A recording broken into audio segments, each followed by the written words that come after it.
National Weather Service in Memphis has issued a tornado warning for North Central Greene County in eastern Arkansas, Central Clay County in eastern Arkansas, until 5:30 p.m. Central Standard Time. At 5:04 p.m. Central Standard Time, a severe thunderstorm producing a tornado was located near Leif, or 9 miles west of Marmaduke, moving northeast at 40 miles per hour. Hazard, tornado. Source, radar indicated rotation.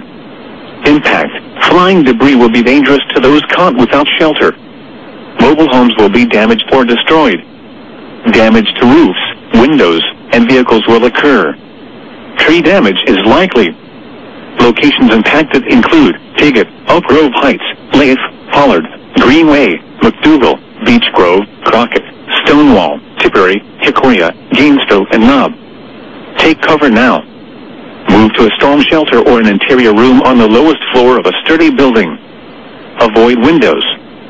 If you are outdoors, in a mobile home, or in a vehicle, move to the closest substantial shelter and protect yourself from flying debris.